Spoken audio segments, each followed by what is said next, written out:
It has been a while, and I'm in my PJs, I'm in my Crocs, and I'm ready to have a chat with you about the little one behind me. It has now 100,000 kilometers, and I will be answering the most important questions. And if you have further questions or things I haven't shown or discussed here, please let me know in the comments below, and I will try to do my best to reply to all the three of you who are watching this video. So today, or this evening, because it's 11 p.m., I want to start with the questions I'm going to answer today. So first one was just so you know, I won't have enough time to do timestamps, but if you watch the tea, when I finish the tea, the video is finished, the video is done. So was this car a mistake to purchase? Is it a waste of money? How it behaves after 100,000 kilometers in less than 4 years, and I will include all the shop visits, all the maintenance, all the parts that were swapped or changed or replaced. Is it a good purchase to buy used if you want to buy tomorrow? And what's next for me, for the channel, and for the little one behind me. If it's your first time here, hello, I'm Ciprian. I live in Romania and I have this car which this channel is based off. So let's get into the nitty gritty. Was this car a mistake to purchase? Is it a waste of money? Definitely not. If you have a certain financial scheme in your head, you would know that cars are a depreciating asset. So you are not allowed to speak about cars in terms of appreciation, especially when they are mass-produced cars. The car behind me isn't special in any way, shape or form. So why are people upset that the car has depreciated? Let me give you a short story about Mercedes. So Mercedes is a brand which has many models in their lineup, and especially the CLS. You can buy a Mercedes CLS for literally a third of the price in less than 4 years. So now this car, the car behind me, was in a weird depreciation curve, because in 2022 the pandemic was starting to show its face, and there was a shortage of some parts with some chips. There were problems with deliveries, so that was something that I haven't been really documenting on this channel, but for the first 2 years of the ownership, from 2022 to 2023, so I took delivery of my car in February of 2022, so I had the entire year of 2022 and 2023 to enjoy the car and literally sell it for how much I paid for it, because the shortage, the delivery and all that stuff, and also the electric car market was in a very interesting position where everyone wanted one. EVs are like TikTok trends, so they come as they go. Now in 2025 you can buy the the base Taycan with around 40 to 50,000 euros, which is a bargain, and I will talk about the value of the used car in just a moment. But now, for me, the car was in for just a 4-year ownership, and I'm closing on the 4th year now. And in this time, I've been fortunate enough to have some time to have some trips and have some incredible memories. I've shared on this channel only the Germany trip, but my mind was playing games, and I started another channel in Romanian, and I've posted there 2 more incredible memories with the car. So I went to Monaco with my girlfriend, now wife, and for some reason, I don't know why, I've been accepted to my national, if you want to say it like that. I was accepted in the Porsche club. So if you have a Porsche and you want to participate in all types of events, you can join the Porsche club in your country. And that was the single reason why I've fallen in love not just with the car but also with the brand.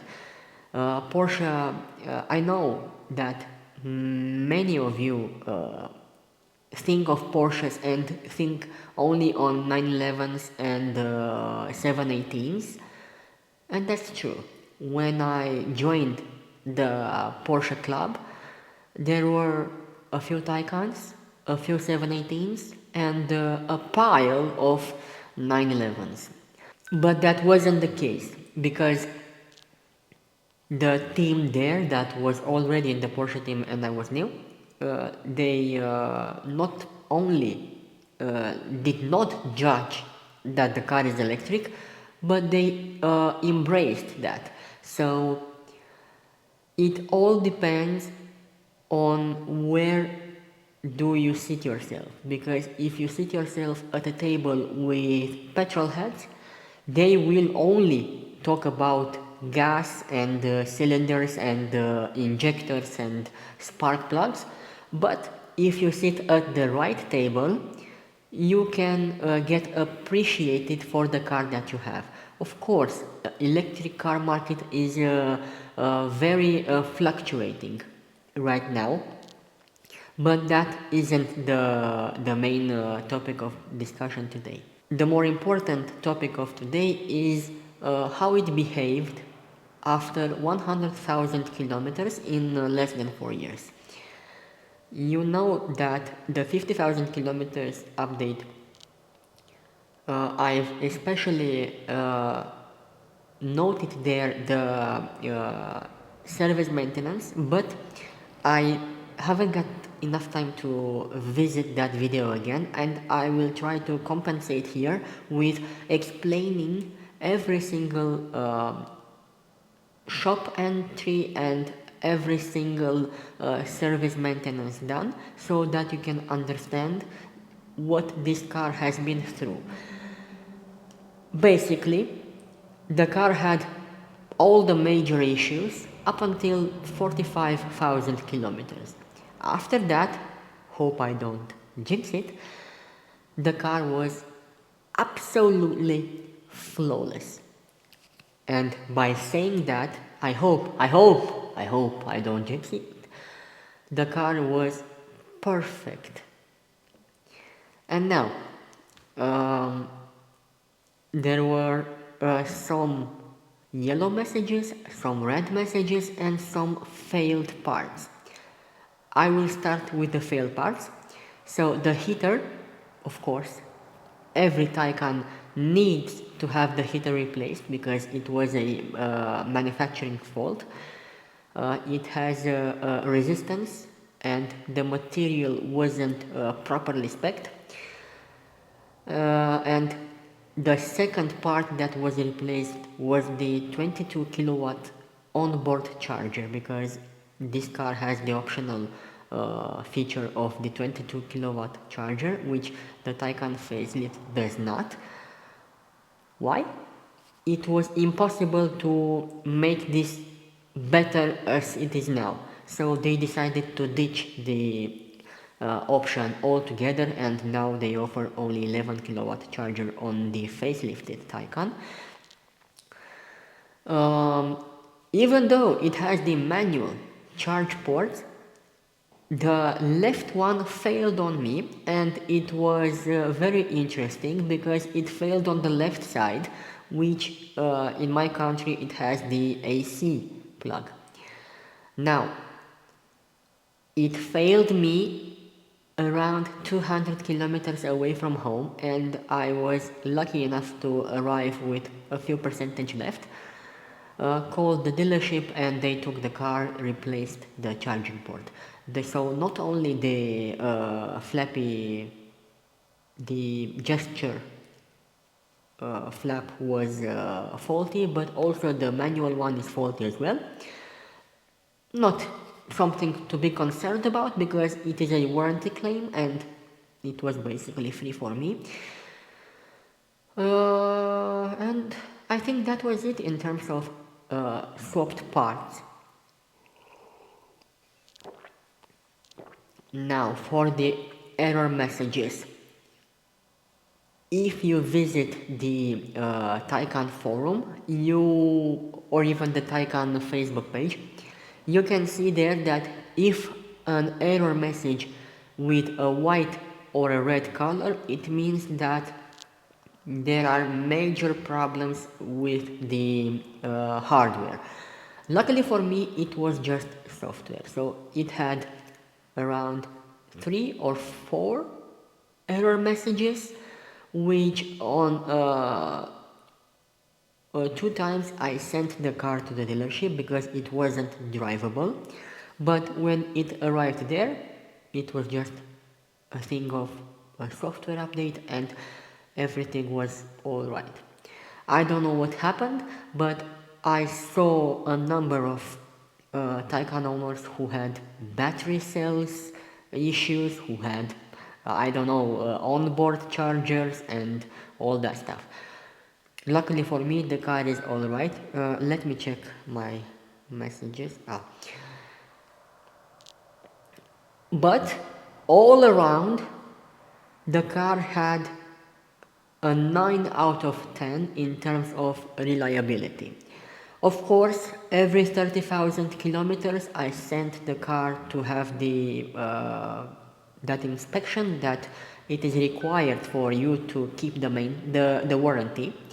And because I also have the extended warranty, I was really careful to respect that 30,000 kilometers, which indeed costs a lot of money, but if you don't have the extended warranty on this sort of first generation cars, you are in a bit of a situation because not many people are still able to repair this car, this technology at least, and it is very difficult for you to swap parts and write the VIN number. Of course, there are some people in Romania who are able to write VINs into the new parts of a Taycan.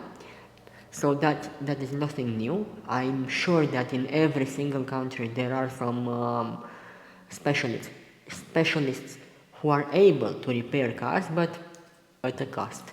And just to be clear enough, last time I paid the extended warranty and I had the onboard charger replaced free of charge, and that onboard charger was around 4 or 5,000 euros. So by paying the extended warranty once, I just covered my repair, and that for me, in my eyes, I at least it's worth it. Aside a number of tire change, now you can see that I have the 20-inch setup with the Michelin Pilot Sport 4S, because on the 21-inch Michelin's that I have, I destroyed the tires and I was just tired to buy another set of 21s because they are quite expensive, and I had this Pilot Sport 4S is brand new when it came with the car. So yeah, I just wanted to finish this set also, and I will come back to 21s because although highway speeds, and I will get back shortly in the range and consumption, but these 20s are far better on highway miles than the 21s. And now, speaking of range and state of health of the battery, I did a number of charges and discharges, and I've measured and I've calculated the discharging curve, and I've did so many maths, and I've come to the conclusions that the state of health of the 800 volt battery is around 95 to 97%, because at around 85 or 90,000 kilometers the maximum charge I could get from a charging station, including the losses and all that stuff, was around 84 kilowatts. And you know that the car has a net battery capacity of 83.7, and if you deduct 5% from 84, you will find that it is around 95% state of health, and that is amazing. That is a huge advantage of an 800 volt architecture. It's just very reliable. In my experience, this was my experience. I've traveled to Monaco and back. I've traveled with the 911s head to head, and I haven't had any problems. I was able to charge while I was eating with the team, and that was just perfect. Now, in 2025 or early 2026, is it a good purchase to get? It is a good idea to buy a used Taycan, and I will reply with a hard yes, because recently the Volvo ES90 was just released, and it had literally Taycan specs on a 2025 car, and this car is 2019 to be exact. So yeah, I think price for quality, there is nothing better in the sedan market, and maybe with the Macan EV, that is also a good deal if you want to get into the crossover or SUVs. But what I'm very interested about is the new Cayenne, because it has a peak charge of 400 kilowatts, and that is just amazing. Um, Now, what is a good spec for a used Taycan? I would say if you can get your hands on a GTS for less than, I don't know, 60 to 65,000 euros, that is a jackpot. But if you don't have any sort of, I don't know, personal preferences, I would go for a model year 2022 with the performance battery plus and the rear wheel drive. It's all the Taycan you need. I have friends with 4Ss, with GTSs. Of course, they are better cars, but they offer maybe 95% of the experience with a lot more money to spend. And if you can find a model year 2022 exactly like mine, if you can find it with 45 to 50,000 euros in a low mileage and the right spec, it's a no-brainer.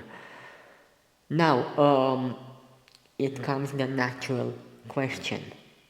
what will happen with this car after I finished my 4-year lease. I will keep it because I'm not able to find another car which can keep up with this one. I've driven from the Land Rovers to the Mercedes, and there is simply, once you drove this car for more than 50,000 kilometers, you understand me. This car is very hard to beat.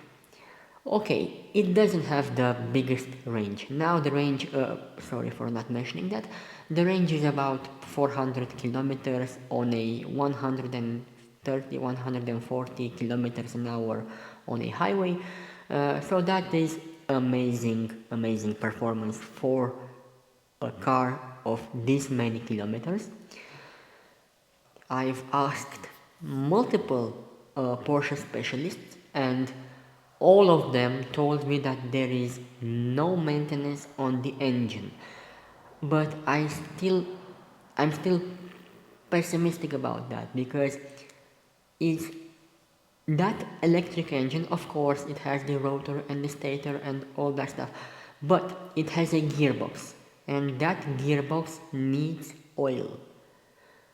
In my experience, in my workshop experience, gearbox oil or uh, automatic gearbox oil needs to be changed at around 60,000 kilometers. It has to have an oil filter. I just remembered that I have to check my coolant, because I haven't checked it in a while or so, in about 2 years. And brake fluid, you can do that in your maintenance. You can ask the dealer to do that. What's next with me, with the channel, and with the car? I told you about the car. I will keep it. I will not sell it. It's just not worth it for me. I can keep the car no problem for at least 2 or 3 years. And now, what's next with me? I would love to get into another EV as soon as possible, and my eyes are pointed to Rivian. I really like their philosophy. I like their car. At least the R1S is my favorite. But I don't know, in Europe I think they will come with the R2. And if it comes with an R2 and is under 60,000 euros, it's a no-brainer. The Rivian, for me, is the car to have, because I already have the Porsche experience. Now I don't really need it anymore. So the Taycan facelift isn't in my in my vision, or in my area of visibility. But of course, if you can afford the car, you can go for a Taycan facelift. It's a lot better in terms of battery technology, and also it has a tad better consumption. All in all, you can get around 100 more kilometers from that, and it's a future-proof buy, but the initial cost is quite big. And if you want to, the EV market is sort of a trend. So there is a trend that will continue for at least 5 or 7 more years. So this is still another period of joy in this category. Of course, there are people who still don't like EVs, but many of those started to drive them and also started owning them. Now that the second-hand market is flooded with EVs, recently a friend of mine who hated electric cars now decided to buy an ID4, and that is just amazing. That means that EV market will slowly come back into popularity, and the Taycan facelift saved the price on this one because the facelift is so expensive to buy, so the second-hand one is worth even more. What's next with the channel? If you can bear me, I would love to go back into creating videos. I hope I don't interrupt your life too much, and I hope I can see you in the next one. I will finish my tea and my Turkish tea, and I will see what's coming.